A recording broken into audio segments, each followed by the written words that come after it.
Nasa hangganan ng dokumentado ang katotohanan ang mga sabwatan at napapadpad ang mga ito sa mga misteryong hindi pa nasasagot at nakakabagabag. Ang publiko ay naiiwang sinusundan ang mga bakas ng hinala, pagilihim at haka-haka sa layuning maunawaan ang kabuuang larawan. Bilang 20, ang Wall Street push, ang business plot, ang White House push. Marami itong tawag pero kadalasan itong tinatawag na nakalimutang kudeta ng 1933. Ang sabwata na halos walang nakakaalam.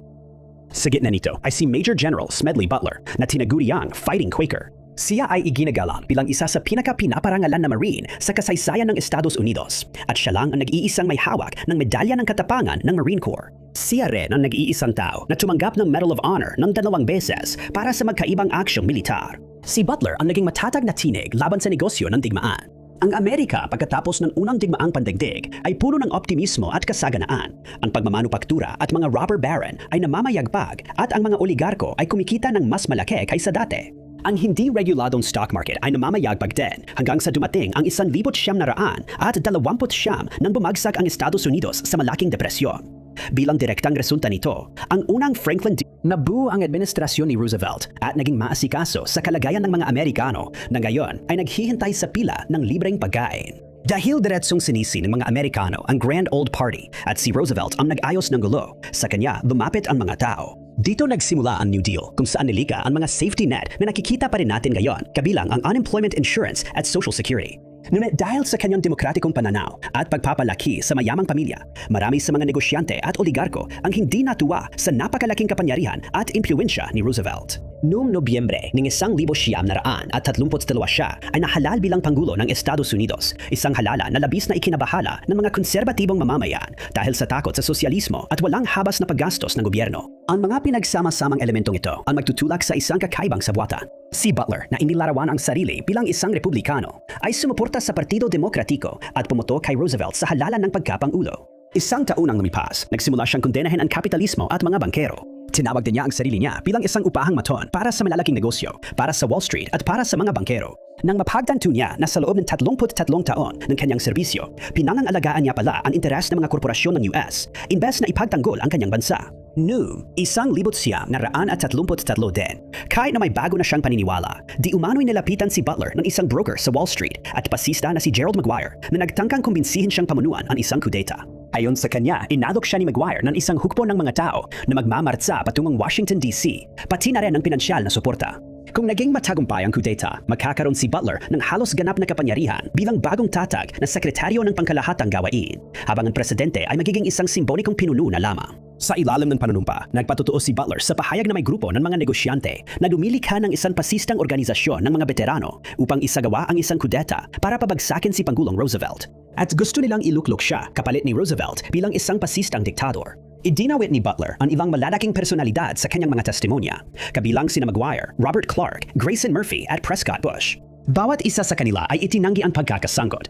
Si Maguire lang ang nagbigay ng testimonya sa harap ng komite. Sa pagtatapos ng mga pagdinig, wala ni isa ang kinasuhan dahil sa kakulangan ng pisikal na ebidensya at dahil hindi na isa katuparan ang planong kudeta. Pero sinabi sa huling ula na walang duda na napag-usapan, pinlano at maaaring naisa katuparan ang mga tangkang ito kung at kapag ituturing ng mga nagpupundo na kapakipakinabang ito. Inilarawan ng media ang mga pahayag ni Butler bilang isang napakalaking panlilinlang sa simula pa lang ng investigasyon. Pero kalaunan ay binago nila ang kanilang pananaw sa pamamagitan ng pag-amen na ang ideya ng isang pasistang martsa sa Washington ay nakakabahalang totoo.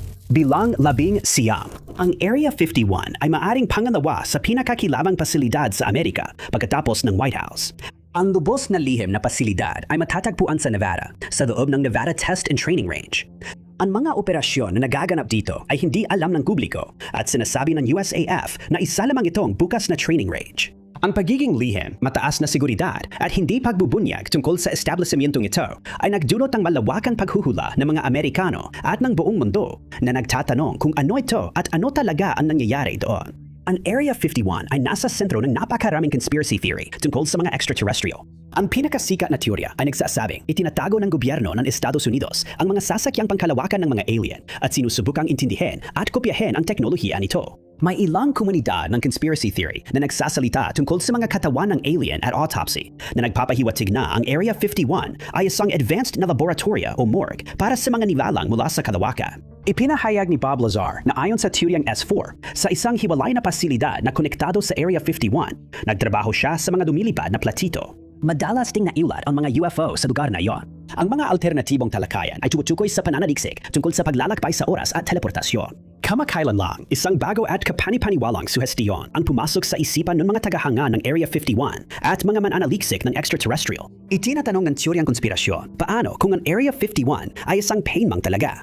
Ang ideya ay natuntun sa subreddit ng teoryang konspirasyon kung saan si Lonely C 5,885 ay nagtanong kung ang pasilidad na hindi naman talaga masyadong nakatago para sa isang sinasabing lihim na base ay talagang isang pain lang na ginawa para ilihis ang atensyon mula sa totoong nakatagong lugar. Isang teorista ang nagsalisay na may kaibigan siyang Air Force na nagtatrabaho sa Nevada at palaging binabanggit ang Area 52. Pero hindi kailanman sinabi kung ano ang nangyayari doon. Ipinapahiwatig ng komento na maaring naging lihim na pasilidad ang Area 51 hanggang sa hindi na ito naging sekreto kaya napilitan ang gobyerno na ilipat ang totoong base sa ibang lugar at iniwan na lang ang orihinal para maging isang destinasyon ng turista gaya ng kung ano na ito ngayon. Marami pang ibang Reddit users at mga kapwa-teorista ng sabwatan ang naniniwala rin na maaring ganito nga ang nangyari. Ang Area 51 ay orihinal na nilaan para sa pananaliksik tungkol sa buhay at teknolohiyang extraterrestrial. Ngunit nauwi ito sa pag-aakit ng mas maraming atensyon kaysa sa inaasahan kaya hindi na ito nanatiling lihim. Kaya nagkaroon ng lihim na paglilipat. May ilan na naniniwala na ang bagong lokasyon ay nasa isang hindi pinangalanan isla na wala sa mga mapa at sa Google Earth. Ang tanong ngayon, kung hindi talaga Area 51 ang totoong lugar, nasaan ang lihim na base ng gobyerno na sinasabing nakatuon sa pananaliksik tungkol sa mga alien? Ang tinatawag na Area 52 ay maaring kahit saan matatagpuan. May mga base sa Alaska tulad ng J-Bear at EAFB. Sa Estados Unidos, matatagpuan ang Camp Peary, ang mahigpit na binabantayang lugar ng pagsasanay para sa mga lihim na operasyon ng CIA. Pati na rin ang Cheyenne Mountain Complex na itinayo umano para sa pagmamanman ng depensa sa kalawakan. Pinaniniwalaan din na ang totoong base ay maaring nakatago sa mga lugar na mahirap puntahan, tulad ng matataas na bundok, nagyelong mga tanawin o sa kailaliman ng mga bangin. Bilang 18. Merong isang kilalang phenomenon ng nawawalang medyas, kung saan inilalagay ang mga damit sa isang malaking makinang panglaba at ilan lamang dito ang bumabalik. Pagkama itinuturing itong nakakatawang pangyayari na pinagtatawanan ng marami, ang misteryo ng nawawalang medyas, gaano man ito katawa-tawa pakinggan, ay totoong nangyayari. Ang partikular na piraso ng damit ay bigla na lang nawawala at wala ni isa, kahit ang mga eksperto ang nakakaalam kung saan ito napunta. May ilan na pabiro nagbigay ng mga katawa-tawang kwento, habang ang iba naman ay sinuri ang phenomenon para makabuo ng mga posibleng paliwanag. Isa sa mga hypothesis na ito ay ang space-time theory na nagsasabing ang mga washing machine at tumble dryer ay nakakalikha ng maliliit na wormhole. Ayon sa teoryang ito, ang matataas na bilis ng ikot ng mga kagamitang ito ay lumilikha ng electromagnetic field na may kakayahang yumuko o baluktutin ang space-time, na nagre-resulta sa maliliit na portal kung saan ang mga damit, partikular ang mga medyas, ay hinihigop papasok. Ang mga electric motor ng washing machine at tumble dryer ay may kakayahang lumikha ng low-frequency magnetic fields na tinatayang nasa 50 hanggang 60 Hz. Ang mga wormhole ay isang theoretical na konsepto na umiiral sa loob ng teorya ng general relativity ni Einstein at hindi pa ito naoobserbahan. Gayunpaman, ayon sa mga kamakailang pag-aaral tungkol sa posibleng wormhole echoes o mga signal na nagmumula sa kabilang dulo ng wormhole, ay nagpapahiwatig ng isang echo. Ang pulso ay nananatili sa humigit kumulang 56.3 Hz na nasa loob ng tinatayang saklaw ng dalas ng mga magnetic field na nalilikha ng umiikot na mga kagamitang pambahay. Gayunpaman, wala pa ring ebidensya na sumusuporta sa teoryang ang mga makinang ito ay lumilikha ng maliliit na wormhole na dumululon ng mga medyas. Pero katulad ng iba pang mga conspiracy theory, ginagamit ang ideyang ito para bigyan ang mga tao ng posibleng paliwanag sa isang bagay na hindi natin lubos na nauunawaan. Pero isang graduate student ang unti-unting nagsimulang magsaliksik ng mabuti tungkol sa anomalaya at nagsimula siya sa pagtantiya ng bilang ng mga media na nawawala sa bawat tao sa mundo. Ang average na bilang ay 1.3 medyas kada taon. Sunod, nagtakda sila ng isang timeline simula nung naging maganap ang paggamit ng washing machine na itinakda noong 1956. Sa huli, isinama ng estudyante ang bigat ng karaniwang medyas na 25 gramo. Dahil sa bilyon-bilyong tao sa loob ng ilang dekada na nawawalan ng bilyon-bilyong medyas kada taon, nagsisimula ng lumitaw ang isang numero at ito ay napakalaki. Bawat isang nawalang medyas sa kasaysayan, pinagsama-sama sa isang lugar sa pamamagitan ng theoretical na wormhole ng washing machine. Sa madaling salita, ay tatimbang ng 1.44 na beses ng masa ng araw. Isang kilalang astropisiko ang nagpapatunay na ang isang white dwarf na bituin ay hindi maaaring lumampas sa 1.44 na beses ng masa ng araw. Dahil kung mangyari ito ay guguhos sa sarili nitong grabidad at magiging isang black hole. Iminumungkahi ng conspiracy theory na ang mga medyas na nailipat sa pamamagitan ng space-time ay naipon sa isang lugar at lumikha ng isang black hole. Ang anumang mga susunod na medyas na mawawala ay tuluyang mahihigop, papasok at pataas sa mga hindi kilalang lokasyon. Ang mungkahing ito ay tinanggap ng mga mahilig sa conspiracy upang ipaliwanag kung bakit minsan may mga random na piraso ng damit na napupunta sa kanilang washing machine at dryer. Mga bagay na hindi naman kanila at wala namang nakakakilala. Bilang 17. Dahil wala na sila ngayon, mahirap intindihin ang konsepto ng mga higanteng nilalang na parang butiki na gumagala sa mundo. Alam lang natin ang kanilang pangkalahatang anyo dahil na-fossilize sila sa mga sediment at nalaman lang natin na nabuhay talaga sila dahil sa mga butong iniwan nila. Kung isipin na may mga hayop sa mundo noon na hindi kahawig ng mga hayop na meron tayo ngayon, parang napakahimalang isipin, parang hindi totoo at parang alamat lang. Dahil sa alamat na kwento na ito, marami sa lipunan ang may kolektibong paniniwala na baka hindi talaga nag-exist ang mga dinosaur. Ang teoryang Peking fossil ay nagsasabing sinadyang likhain at inagay ng gobyerno ang mga labi ng dinosaur sa mundo para magpalaganap ng kasinungalingan na wala namang mapapala. Isa pang interpretasyon ng pagbanggit sa mga dinosaur ay inilalarawan sila bilang mga dragon na nagpapahiwatig na ang mga nilalang sa mga alamat ay minsan naglakad sa mundo bago ang dakilang pagbaha sa Biblia. Isang hindi gaanong kilalang paniniwala tungkol sa mga dinosaur ay ang kakaibang teorya na nagsasabing ang mga dinosaur ay mga supernatural na nilikha, di umano'y ginawa ng mga Nephilim. Ang mga Nephilim, mga misteryosong nilalang, ay lumitaw sa Genesis bilang bunga ng mga anak ng Diyos at ng mga anak na babae ni Aden. Ang kanilang pangalan ay maaring isalin bilang mga nahulog na nagsisilbing mga dakilang mandirigma at mga higante sa Biblia gaya ng inilalarawan sa Ezekiel at mga bilang. Ang mga nilalang na ito ay maling inilalarawan bilang masasamang tirano dahil iniuugnay ang kanilang paglitaw sa dakilang baha ni Noe. Alinsunod sa pangkalahatang pagtingin na masama ang mga Nephilim, iniuugnay ng mga tagapagsulong ng mga teoryang konspirasyon ang kanilang kasuklam-suklam na gawain sa paglika ng mga dinosaur. Ayon sa mungkahing ito, ang mga Nephilim na nais tuyain ang likas na kaayusan ng Diyos ay pinaghalo ang mga hayop sa mundo at mga nilalang na hindi makamundo na nagbunga ng mga demonyong kimera. Ang mga dinosaur, kiit nila, ay mga demonyong nilalang at hindi mga evolusyonaryong ninuno. Ang sabwatan ay konektado sa gap theory, ang hindi na italang pagitan sa pagitan ng Genesis Kabanata 1, Talata 1 at Kabanata 1, Talata 2, kung saan ang pre-Adamic na mundo ay nilika, winasak at muling ibinalik makalipas ang 6 na literal na araw. Ang Genesis Kabanata 1, Talata 1, paliwanag nila ay ang unang paglikha ng buhay, habang ang Kabanata 1, Talata 3 ay ang muling paglikha. Ang Kabanata 1, Talata 2 ay kaya't binibigyang kahulugan bilang isang sandali ng matinding pagkawasak na kilala bilang baha ni Lucifer. Ang mga dinosaur sa pananaw na ito ay nabibilang sa mundo bago si Adan na napasa ilalim sa impluensya ni Satanas. Dahil sa kanilang naging demonyong kalikasan, ang mga dinosaur ay winasak ng biblikal na baha. Iniwan ang kanilang mga buto bilang patunay ng isang nakalimutang panahon kung saan sila'y gumala bilang mga kasuklam-suklam na nilala. Ayon sa teoryang ito, ang mga fossil ng dinosaur ay nagmula sa panahon bago nilikha sina Adan at Eva, kaya't bago pa ang mga Nephilim. Ang pangunahing teolohiya at paleontolohiya, gayunpaman, ay tinatanggihan ang parehong interpretasyon tungkol sa demonyong dinosaur. Walang ebidensya na sumusuporta sa mga teoryang ito o sa mga panahong inilahad at itinuturing lang ito bilang isa pang paraan ng pagtatangkang maunawaan ang hindi maintindihang kasaysayan. Ilang 16. Maraming mga teorya ng sabwatan na konektado sa buwan, tulad ng kung paano inuugnay ang mga buong buwan sa pag-uugaling wala sa katinuan o kung paano ito tinitirhan ng mga dayuhang nilalang. May ilan na naniniwala na ang natural na satellite na ito ay talagang isang hungkag na sasakyang pangkalawakan, habang ang iba naman ay iginigiit na hindi talaga nakalapag ang NASA sa ibabaw nito.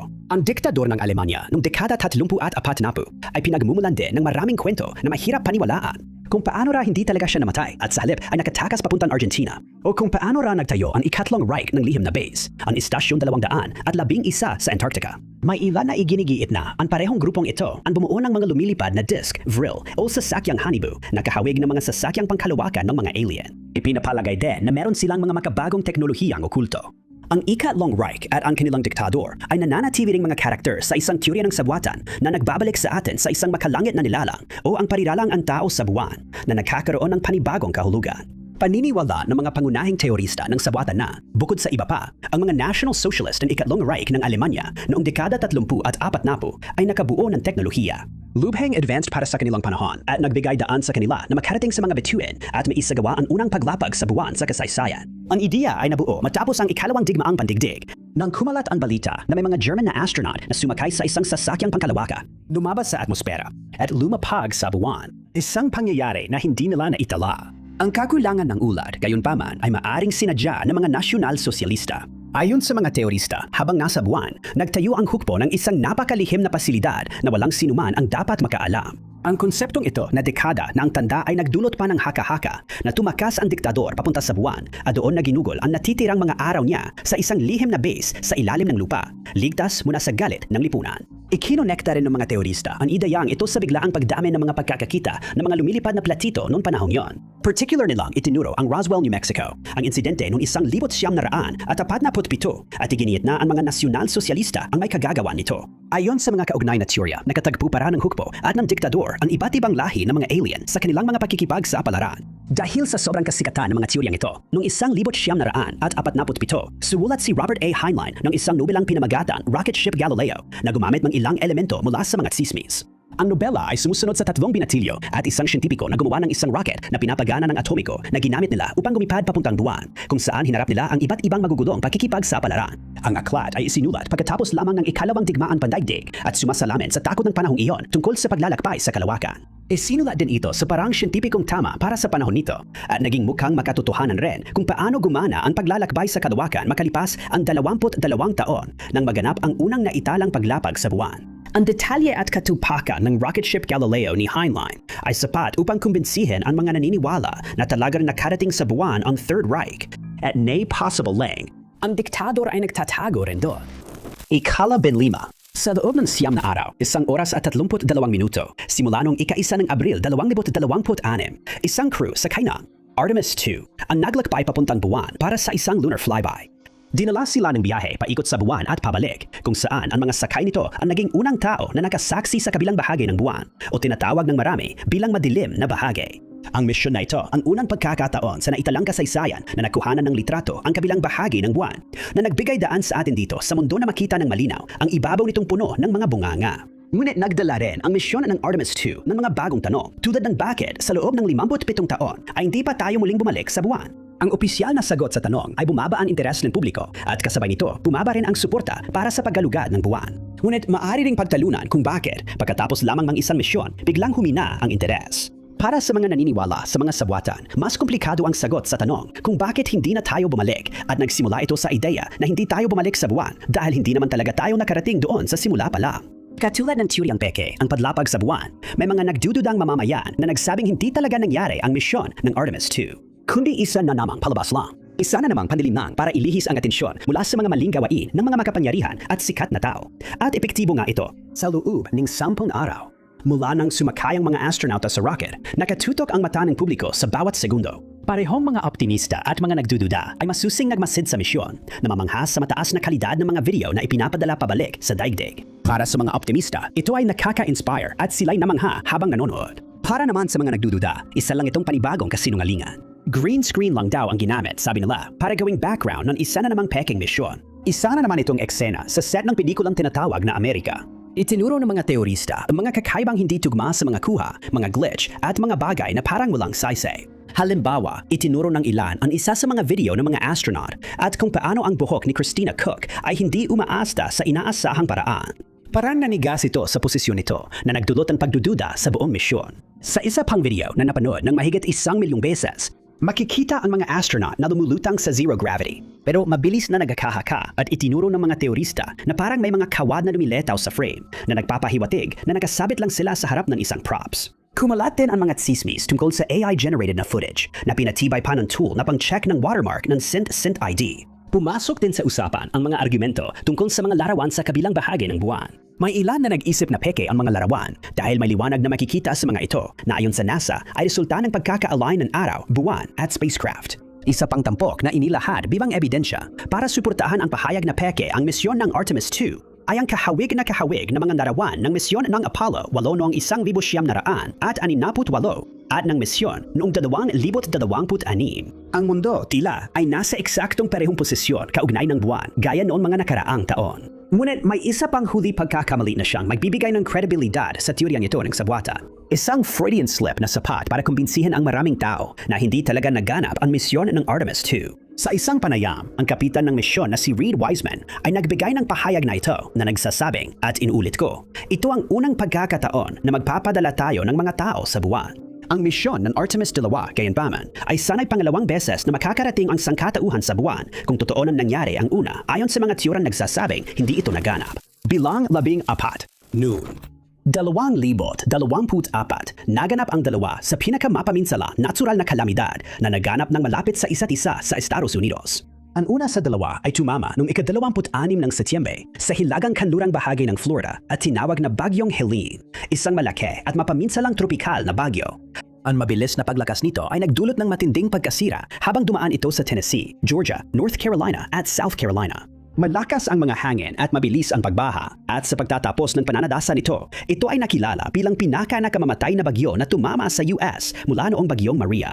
Pagkalipas lang ng isang buwan, sumunod na tumama ang isa pang mapaminsalang sakuna. Isa na naman napakalakas na tropical na bagyo ang nagdala ng matitinding hangin, malalakas na ulan at matinding pagbaha sa Yucatan, Mexico, kanlurang Cuba at silangang gitnang bahagi ng Florida. Tumama sa lupa ang Bagyong Milton noong Oktubre ng 2025 at nakilala ito dahil sa biglaang paglakas nito mula sa isang Category 5 na bagyo sa loob lamang ng wala pang 24 na oras hanggang sa maging pinakamalakas na Atlantic hurricane na naitala sa kasaysayan. Nagdulot si Milton ng malawakang pinsala na umabot sa $34.3 bilyong.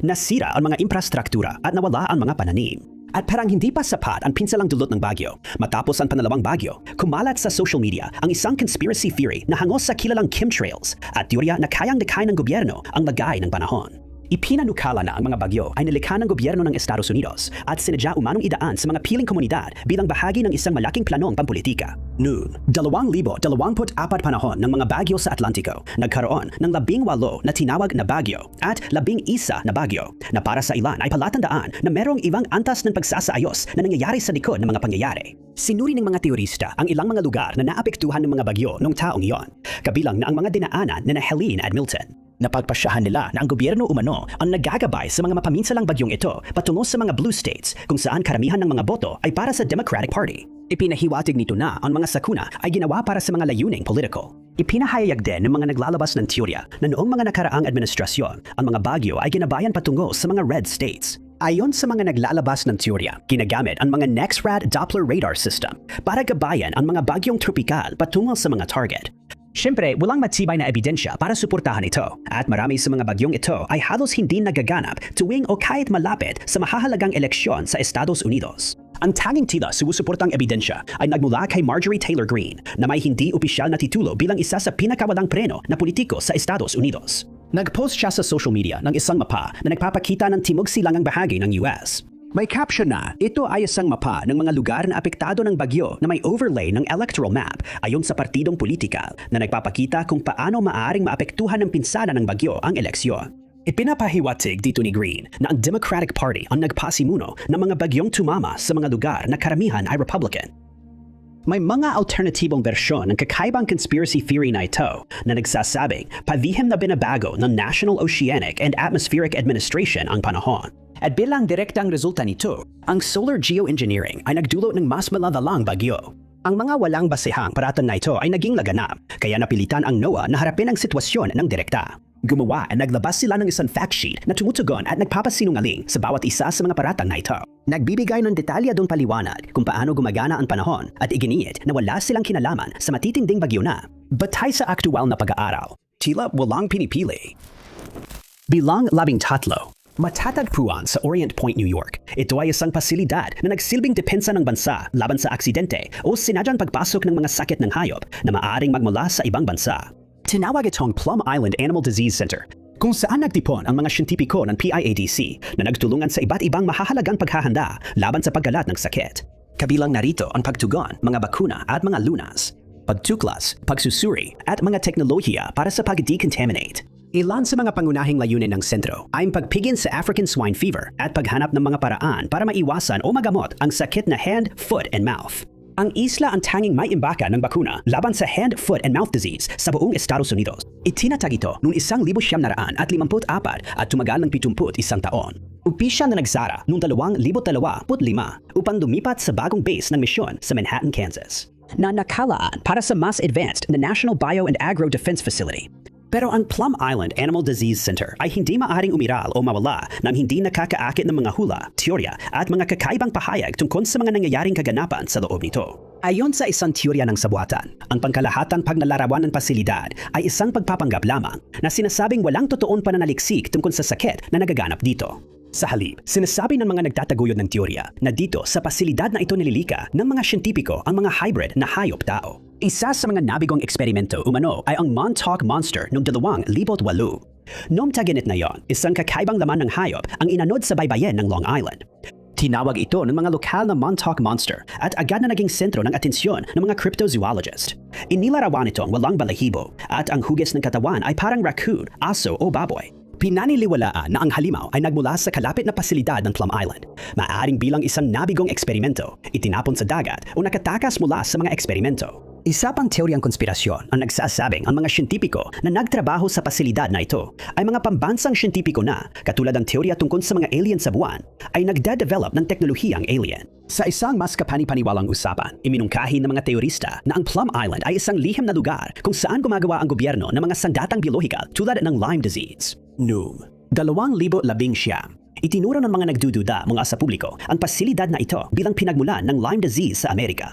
Binanggit na nagsagawa sila ng mga eksperimento sa garapata doon noong dekada 70 na hanggang ngayon ay kumakalat pa rin.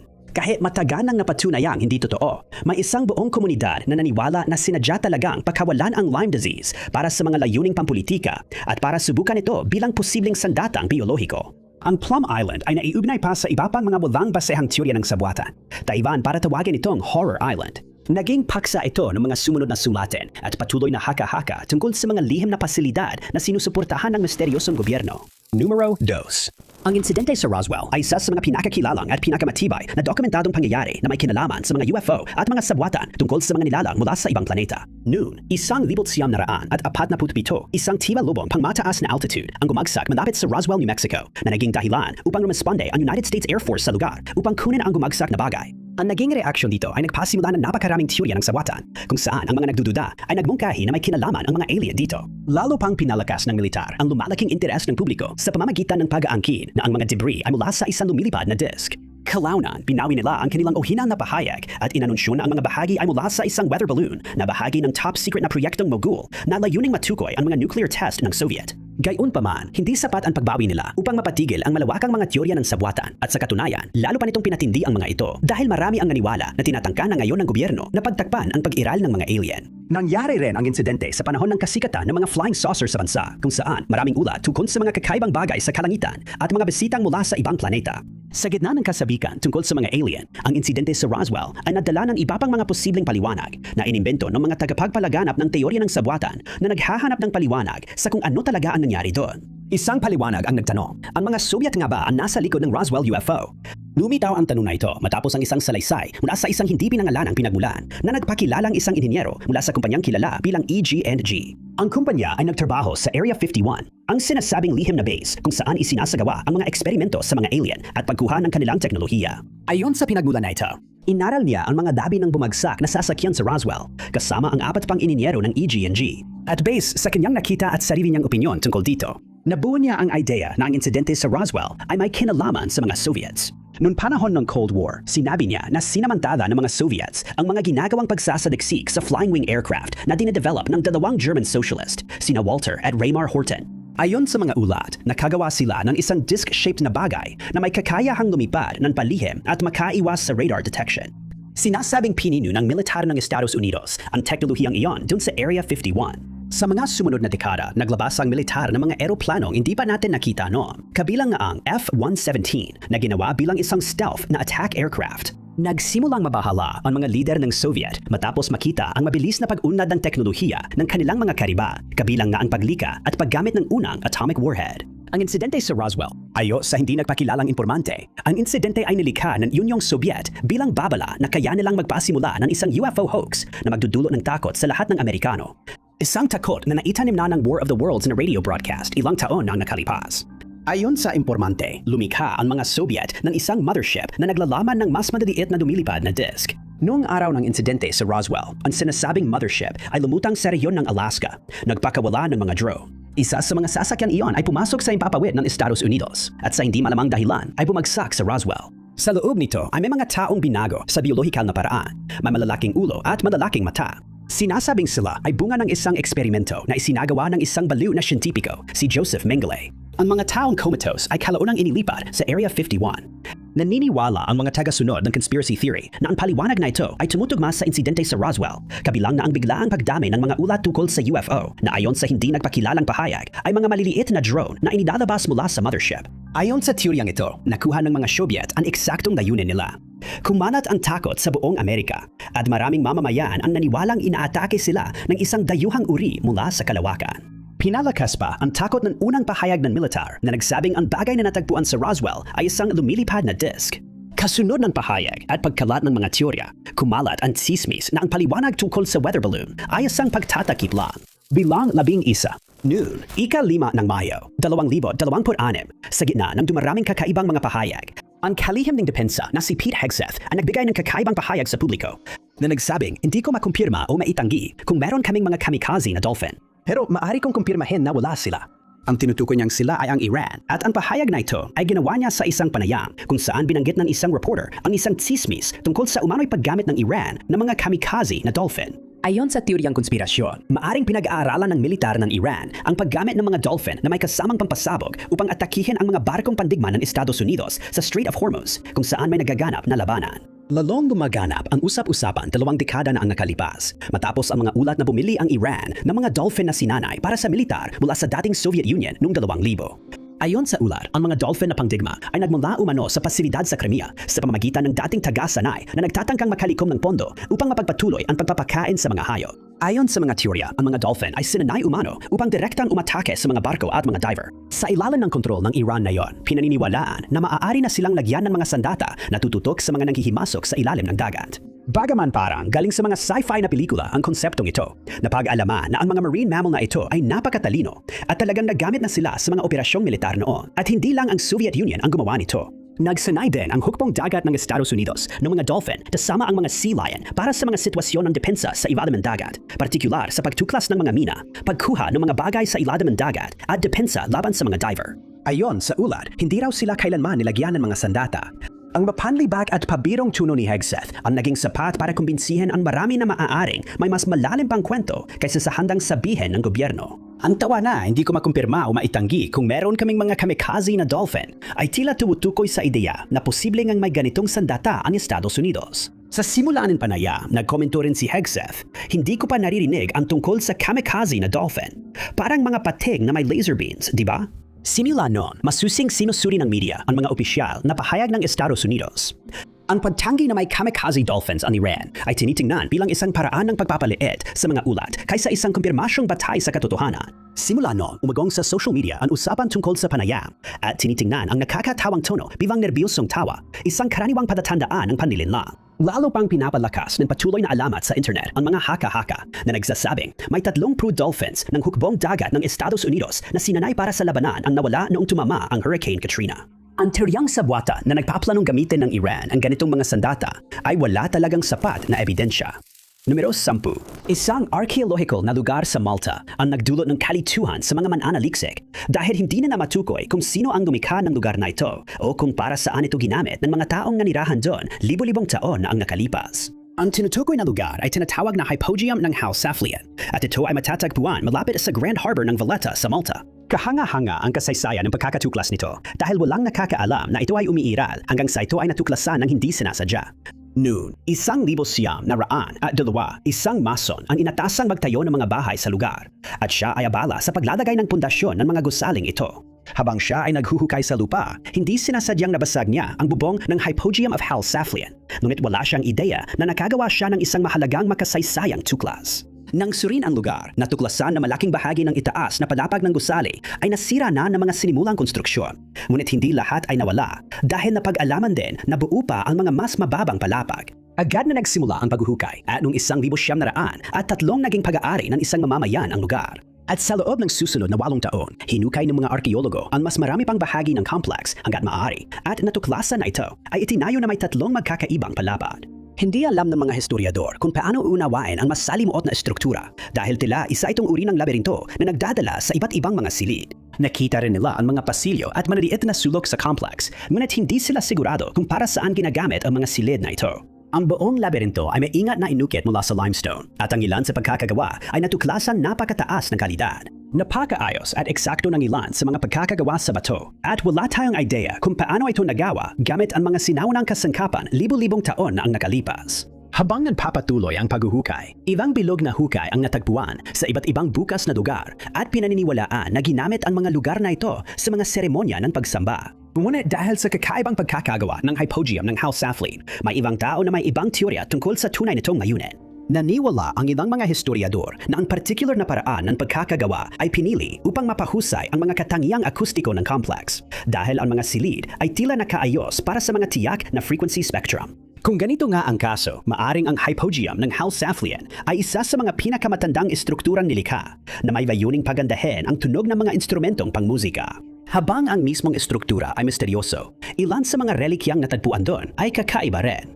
Isa sa mga ito ay isang maliit na estatwa na tinawag na The Sleeping Lady. Pinaniwala ang ito ay kumakatawan kay inang kalikasan o ayon sa opinyon ng ilang eskolar, ito ay isang representasyon ng katapusan ng buhay. Ang lugar na ito na nagmula pa noong 4,000 hanggang 2,500 BC ay nangangailangan pa ng mas susing pag-aaral at malamang na magpapatuloy pa ang paghuhukay dito sa mahabang panahon. Sana magbunga ang pananaliksik ng mas maraming impormasyon tungkol sa mga misteryosong taong ito at kung paano sila namuhay noong unang panahon. Numero 5. Noong una, inakala na ang talaan ng mga hari ng Sumer ay naglalaman-lamag ng mga nilalang at tauhan mula sa mitolohiya ng kanilang sibilisasyon. Ngunit ang mga natuklasan dahil sa pagsusuri ng DNA ay maaring magpatunay ng kabaliktaran na nagdadagdag pa ng higit na misteryo sa kakaibang tuklas na ito. Ang unang pangalan sa talaan ay nagmula pa noong 226,000 taon na ang nakalilipas na maaaring mukhang kakaiba dahil hindi naniniwala ang mga historiador na may mga sibilisasyon na noon. Iniisip na nagsimula lamang ang sibilisasyong Sumerian noong 5,400 BC at natapos ito makalipas ang 600 taon. Kaya naman, ang katotohanan nagsisimula ang talaan ng mga hari daan-daang libong taon bago pa man ay nagdulot ng kalituhan sa mga historiador. Ang susunod ay isang talaan ng mga pangalan ng mga hari na namuno sa Sumer hanggang 1,817 BC. Ang mga pangalan ay nakasulat sa wikang Sumerian gaya ng inaasahan at ang mga ito ay inukit sa mga clay tablet na natagpuan sa sinaunang Mesopotamia na ngayon ay kilala bilang Katimugang Iraq. Ang talaan ay natagpuan sa ibang mga paghuhukay sa rehiyong iyon noong ika-20 siglo at ang unang piraso ay natuklasan ng Aleman-Amerikanong eskolar na si Hermann Hilprecht. Nadiskubre niya ito noong huling bahagi ng mga 1900 at matapos ang maraming pananaliksik, inilathala niya ang kanyang mga natuklasan noong 1906. Noon, 1911, si John Vincent Scheele ay nakadiskubre ng mas marami pang mga piraso at sa paglipas ng mga taon, 18 na piraso ang nakuha mula sa ilalim ng lupa. Ikinukuwento rin nito ang isang malaking baha na halos kapareho ng inilalarawan sa Biblia na naganap sa lugar na iyon libo-libong taon na ang nakalilipas. Ngunit nananatiling hindi tiyak kung ito ay katang-isip lamang o totoong pangyayari sa kasaysayan.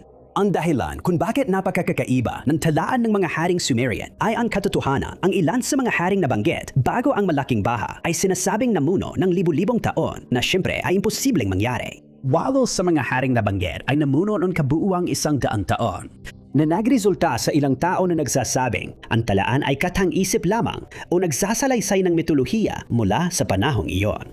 Si Haring Enmu Luana ay nakatala na namuno ng 100 taon at si Haring Kaliuga ay nakatala bilang namuno ng 1,000 taon. Labo nitong pinatibay ang teorya ng mitolohiya dahil ang bilang na 432 ay madalas gamitin sa mistisismo sa kasaysayan. Mahalaga rin ito sa mga Viking, Maya at sinaunang Griego. Pero may iba na mas loha-ikalang paliwanag. Naniniwala ang ilang mga historiador na ang mga numerong ito ay naka-encode sa isang formula na gumagamit ng base 60 na sistemang matematika ng mga Sumerian. Kapag ito ay inilapat sa listan, ang mga panahong namuno ang mga haring bago ang baha ay nagiging mas makatwiran. Pero kapag inilapat ito sa mga hari pagkatapos ng baha, pumapalya ang sistema. Ayon sa listahan, nang umupa na ang tubig baha, ang pagiging hari sa Sumer ay bumaba mula sa langit at isang bagong lungsod na tinatawag na Kish ang lumitaw. Ilan sa mga haring nabanggit pagkatapos ng panahong ito ay sina Nangish Lishma na namuno ng 670 taon. at Zuka Keep na naging hari ng Siam na raang taon. Ikinumpara ng ilang mga historiador ang mga mahabang pamumunong ito sa mga hari sa Biblia na sinasabing nabuhay din ng daan-daang taon. May ilan pang nagmungkahi na maaring konektado ang talaang ito sa mga haring iyon, ngunit hindi pa ito napapatunayan. Sa kabuuan, ang mga hari pagkatapos ng baha ay namuno ng 10 taon, 3 buwan at 3.5 araw. Pagkatapos, lumipat ang paghahari sa Uruk at sa iba pang mga lugar sa kasalukuyang Iraq. Habang nagpapatuloy ang mga petsa sa talaan, mas umiikli ang pamumuno ng bawat hari, maliban sa ilan pa na nakalista na namuno ng daan-daang taon. Sa mahabang panahon, pinaniniwalaan na ang mga Sumerian ang lumikha ng kauna-unahang sibilisasyon ng tao. Pero dahil sa DNA testing na isinagawa sa isang sample, na isinumite ng isang lalaking nagangalang Albert Perry, sinabihan siya na ang kanyang DNA ay maaring masundan pabalik sa isang ninuno na nabuhay mga 338,000 taon na ang nakalipas na inakala noon na imposible at hanggang ngayon ay itinuturing pa ring imposible ng marami. Dahil dito, marami pa ring tao ang matibay ang paniniwala na ang mga hari sa listahang ito ay maaring nabuhay talaga ng libu-libong taon. Ngunit sa ngayon, ito ay tinatanggap ng may pag-aalinlangan hanggang sa may mas marami pang impormasyon na matuklasan. Numero 8. Ang nakalalilitong kaso ni Sir Charles Kingsford Smith ay nag-ugat pa noong 1935 at dahil hindi siya kailanman natagpuan, nananatiling isang hindi nalulutas na misteryo sa Australia ang kanyang kaso.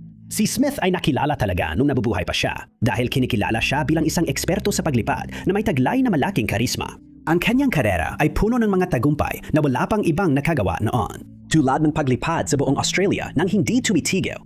Paglipad mula Australia papuntang New Zealand. Tapos mula Australia papuntang London at tinapos ang unang pasilangan pagtawid sa Pacific Ocean. Lahat ng mga tagumpay na ito ay kahanga-hanga na sa kanilang sarili pero natabunan ang mga ito ng mga pangyayari noong 1935. Nagsimula ito noong 7 ng Nobyembre ng taong iyon nang magpasya si Smith na lumipad mula London pabalik ng Australia. Sa panahong ito, si Smith o Smithy, gaya ng tawag sa kanya ng mga kaibigan niya, ay 38 taong gulang na at nagpasya siyang isama si Tommy Petherbridge sa biyahe.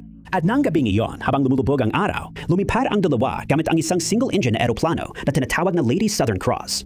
Huminto sila para mag-refuel sa Allahabad, India. Pagkatapos ay nagtungo sila sa Singapore.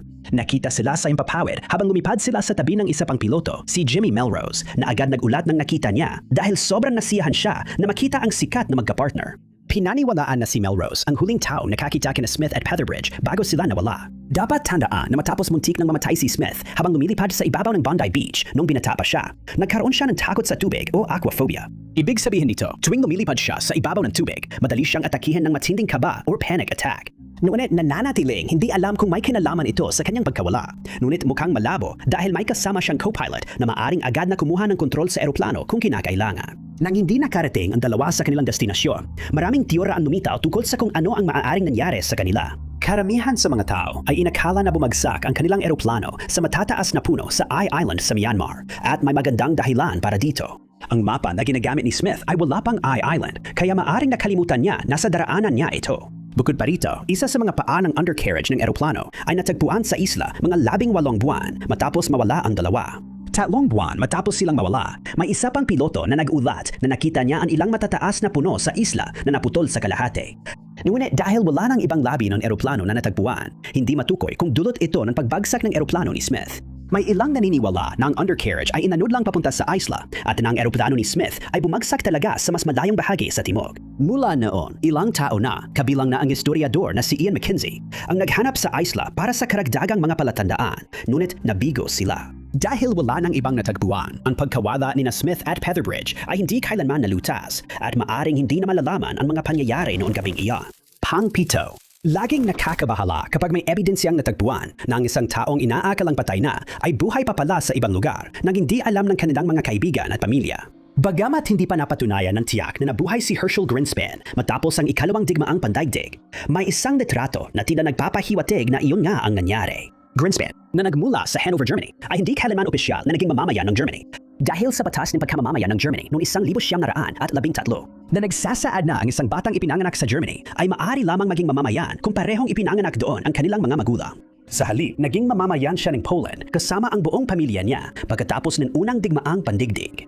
Habang nakatira sa Hanover, inanunsyo na lahat ng Polish na Hudyo sa Germany ay aarestuhin at kabilang ang pamilya ni Greenspan sa 12,000 katao na inaresto.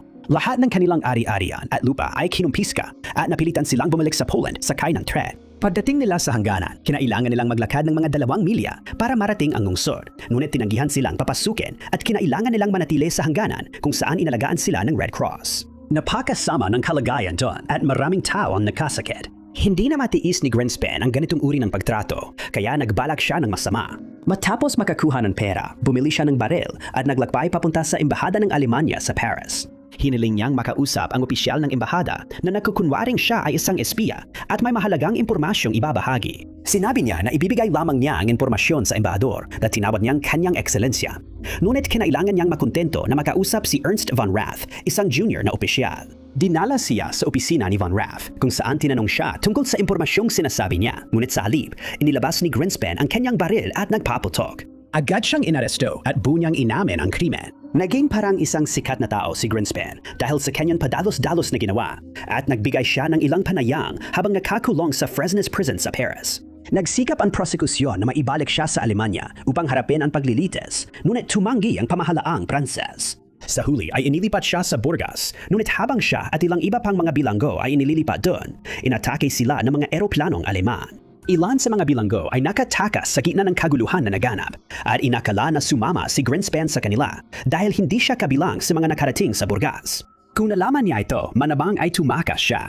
Ngunit sa halip ay naglakad siya papuntang Burgas kung saan isinuko niya ang sarili sa pulisya, ipinaliwanag na naiwan lang siya nang tipunin ang ibang mga bilanggo matapos ang pag-atake. Pagkatapos ay ikinulong siya sa Toulouse, ngunit patuloy pa ring hinahanap siya ng mga Aleman. Dahil sumuko na ang Pransya sa puntong ito, hiniling nila na isuko si Greenspan sa kanila, kahit na tinanggihan siyang bigyan ng pagkamamamayang Aleman.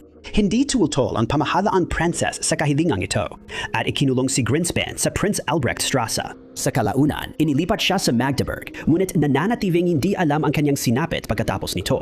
May ilang naniniwala na siya ay namatay habang nakakulong, ngunit may iba namang nag-isip na nakaligtas siya sa digmaan at lumipat sa Paris. Pinalakas pa ang teoryang ito noong 1946 nang lumitaw ang isang larawan ng isang lalaki na ang sa marami ay si Greenspan.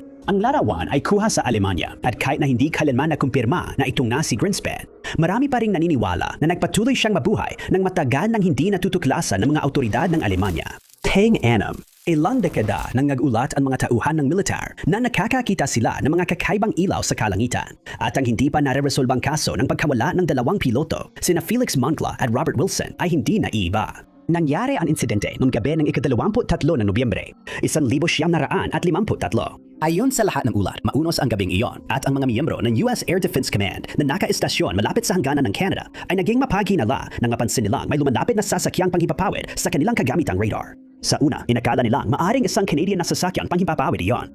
Ngunit para makasiguro, isang F-8C Scorpion jet ang agad na ipinadala mula sa kalapit na Kinross Air Force Base upang magsiyasat. Sakay ng eroplano sa naunang Tenyente Felix Moncla na siyang nagpapalipad ng eroplano at ikalawawang Tenyente Robert Wilson na siyang namamahala sa pagsubaybay sa sasakyang panghimpapawid gamit ang radar. Sa paglipas ng mga sumunod na buwan, naging kakaiba ang mga pangyayari sa himpapawid at ayon sa mga ufologist, ito ay naging isa sa pinakakakaibang insidente ng militar na may kaugnayan sa UFO na naitala kailanman.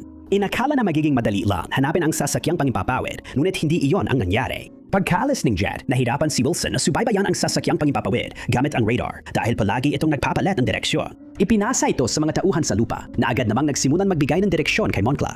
Pinabilis niya ang takbo hanggang 500 milya bawat oras at unti-unti na niyang naabutan ang hindi kilalang sasakyan. Ngunit sa puntong ito, kalahating oras na ang lumipas. Nagulat ang mga tauhan sa lupa sa liksi ng kilos ng kabilang sasakyan at napanood nila ng may kaba habang papalapit ang jet sa kanyang target. Inutusan nila si Moncla na bumaba mula 25,000 hanggang 7,000 talampakan at mga 70 milya mula sa baybayin ng Keweenaw Point. Sa wakas ay naabutan nila ang hindi kilalang bagay. Sinabi ng mga miyembro ng militar na nagbabantay sa radar na nagsimulang maglapit ang 2 blip sa kanilang screen. Ngunit pagkatapos ay nangyari ang hindi inaasahan. Biglang nawala ang signal ni Moncla at Wilson sa screen ng radar na nagdulot ng matinding pag-aalala sa lahat ng kasangkot. Ilang segundo lang ang lumipas, biglang nagbago ng direksyon ang pangadawang sasakyang panghimpapawid bago rin biglang nawala ang blip nito ng walang paliwanag. Agad na nagpadala ng iba pang sasakyang panghimpapawid sa lugar upang alamin ang nangyari, ngunit walang bakas ng 2 lalaki ang natagpuan. Nagsagawa ng paghahanap ang US Air Force, Coast Guard at Canadian Air Force, ngunit walang napala. Sa ulat nito sa media, ipinaliwanag ng militar na tila nagsanib ang 2 signal sa kanilang radar sa isang punto. Pagkatapos ay biglang nawala ang kanilang jet na parang naglaho na lang. Ngunit binago nila agad ang pahayag na yan at sinabing nagkamali ng interpretasyon ang radar operator sa kanyang nakita at matagumpay na intercept nina Moncla at Wilson ang bagay na yan. Naisa pa lang eroplano ng Canadian Air Force na C-047. Dagdag pa nila, numihis ng humigit kumulang 30 milya ang eroplano mula sa orihinal nitong ruta at napasok ang restricted na himpapawid. Nang tanungin tungkol kina Wilson at Moncla, nagpalagay sila na biglang nakaranas ng pagkahilo ang piloto na naging dahilan ng pagbagsak ng eroplano sa Lake Superior habang pauwi na sa base ang dalawang lalaki matapos ang matagumpay na pagtapos ng kanilang misyon. Sinabi ng militar ng Canada na ito ay katang-isip lamang dahil wala silang ipinadalang anumang flight nung gabing iyon. At bukod pa rito, unang sinabi kay Mrs. ni Moncla na bumagsak siya sa lawa at pagkatapos ay sinabi namang sumabog sa ere ang kanyang eroplano. Anumang pagbanggit tungkol sa misyon na ito ay tinanggal sa mga talaan ng militar at ang insidente ay hindi kailanman lubos na ipinaliwanag. Maraming tao ang naniniwala na ito ay isang enkwentro sa isang sasakyang mula sa ibang planeta. Ngunit kung totoo man ito o hindi, ay malamang na hindi na malalaman ng publiko dahil wala namang record ng misyon na ito. Bilang 5. Kung tatanungin mo ang isang random na tao sa kalsada kung sino ang naniniwala sila nakadiskubre ng Amerika, 99% ng mga tao ay sasagot ng pangalang Christopher Columbus. Ito ang itinuro sa atin sa paaralan at ng mga aklat ng kasaysayan. Pero ayon sa ilang mga sanggunian, isang Welsh na lalaki talaga ang unang nakarating sa kontinente. Noong taong 1170, si Owain Gwynedd ang namumuno sa isang ceremonial na county sa Wales na tinatawag na Gwynedd at itinuturing pa rin siyang isa sa pinakamahusay at pinakamahalagang hari na nagkaroon ang bansang iyon. Sa ilang pagkakataon, nagkaroon ng labanan sina Owen at Haring Henry, ang ikalawa ng Inglaterra, tungkol sa kalayaan at pagpapalawag ng Wales. Dahil nakatuon si Henry sa maling pagsakop ng Wales para sa Inglaterra. Sa huli, natalo si Henry ni Owain at ng kanyang mga kakampi sa Wales na tinulungan ng masamang panahon noong araw na iyon. Noong 1170 pumanaw si Owain at halos agad-agad nagkaroon ng alitan sa pagitan ng kanyang 13 anak kung sino ang papalit sa kanya sa trono. Dalawa sa kanyang mga anak, sina Madoc at Rered, nagpasya na ayaw na nilang makialam sa alitan o sa iba pa nilang kapamilya. Sumakay sila ng barko sa Llandelo at ayon sa alamat, nagsimula silang maglayag pakanduran ng walang tiyak na destinasyon dahil nagpasya silang tingnan kung saan sila mapapadpad. Naglayag sila patawid ng karagatang Atlantico at sa huli ay napadpad sila sa kontinente ng Amerika. Nagpasya silang kailangan nilang ibahagi ang natuklasan nilang ito sa kanilang mga kababayan. Kaya bumalik si Madoc sa kanilang bayan upang kumuha pa ng mas maraming tao. Pagdating doon, ikinuwento niya sa mga taga-roon tungkol sa kanyang mga paglalakbay at sa bagong mundo na natuklasan nila ng kanyang kapatid. Nahikayat ng kanyang mga kwento, maraming kalalakihan ang sumama sa pangalawang paglalakbay. Noong 1117, naglayag sila mula sa isla ng Lundy. Sinasabing nakabalik ang grupo sa Amerika at lumapag sila sa Mobile Bay sa Alabama. At mula roon ay naglakbay sila paakyat sa Ilog, Alabama, kung saan nagtayo sila ng mga batong kuta sa kanilang daraanan. Hanggang ngayon, pinag-uusapan pa rin ito ng mga tribong katutubong Amerikano at kinumpirma nilang ang mga kutang ito ay itinayo ng mga puting lalaki, bagamat hindi kailanman napatunayan na ito ay sina Madoc at ang kanyang grupo ng mga mandaragat. Ngunit kinumpirma ng mga historiador na ang mga estrukturang ito ay kapansin-pansing kahawig ng Castle Dalwith Allen sa Conway County Borough sa Wales. Ang mismo mga estrukturang ito ay natukoy na itinayo bago pa dumating si Christopher Columbus sa kontinente.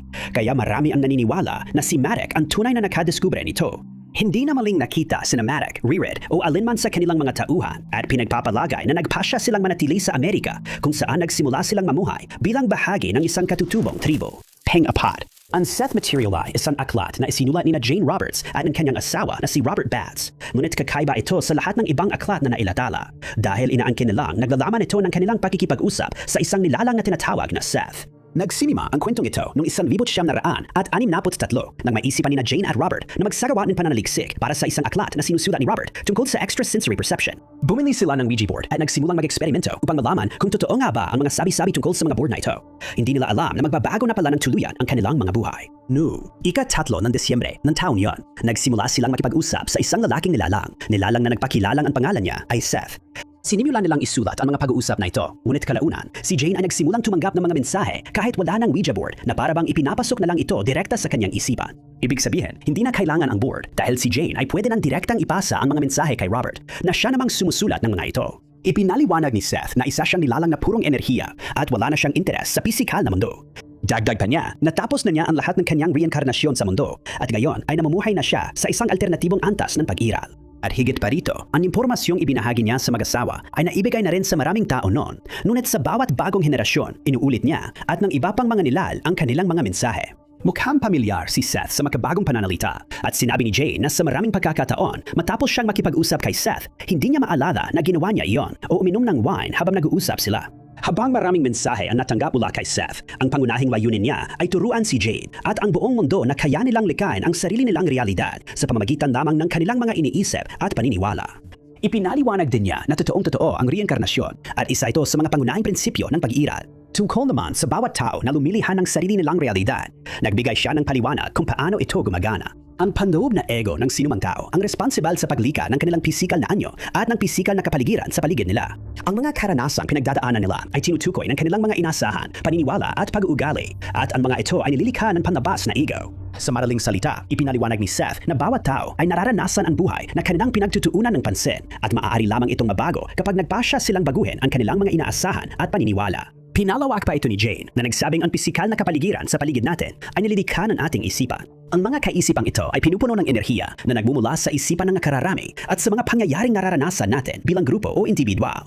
Ang mga individual ay nililikha rin sa parehong paraan sa pamamagitan ng pag-iisip at enerhiya.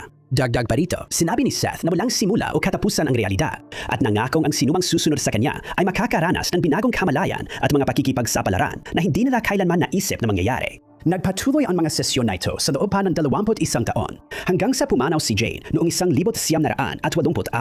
Habang maraming tao ang naniniwala na hindi talaga umiral si Seth, marami rin ang nakatagpo ng karunungan sa mga isinulat ni Jane dahil naramdaman nilang binago ng kanyang mga libro ang kanilang pananaw sa mundo para sa ikabubuti. Numero 3. Noong mga 1,400 at 1,500, ang marangal na pamilya Corte Real na nagmula sa Espanya ay kilala sa kanilang pagmamahal sa paggalugad ng mga karagatan sa mundo. Ang dalawang anak ng pamilya, sina Gaspar at Miguel, ay namana ang pagmamahal na ito mula sa kanilang ama, si Joao Vaz Corte Real. Si Gaspar ang sinasabing tunay na manlalakbay sa kanilang dalawa dahil lumaki siyang nakikinig sa mga kwento tungkol sa malalayong lupain at mabilis niyang natutunan kung paano magbasa ng mga mapa. Lalo pang pinatindi ng mga natuklasan ng ibang mga manlalakbay noong 1,500 ang kanyang pagnanais sa pakikipagsapalaran, kabilang dito ang mga bagong rutang pangkalakalan, mga bagong kontinente, teritoryo at mga lahing hindi pa nila nakikita noon. Bilang isang adulto, pinili si Gaspar ni Haring Manuel I ng Portugal upang sumama sa iba pang mga manlalakbay sa pagtuklas ng mga bagong lugar. At sa kanyang unang paglalakbay, maaring narating niya ang Greenland, bagamat nananatiling pinagtatalunan ang theoryang iyon. Ikinuwento niya na bago pa man sila at ang kanyang mga tauhan makalapag sa tuyong lupa, napilitan silang bumalik dahil sa masamang panahon. Ngunit balak talaga niyan bumalik na may mas maraming kasama. Nang makalikom siya ng malaking grupo ng mga manlalakbay noong 1,500 at isa muling naglayag si Gaspar na yon ay may 3 barko. Pagdating nila sa lugar, nahirapan sila dahil sa nagyelong kalagayan. Hindi ginawa ang mga barko para makalusot sa yelo, kaya nagpasya si Gaspar na baguhin ang direksyon at pinaniniwalaan doon sila lumapag sa Newfoundland o posibleng sa Labrador.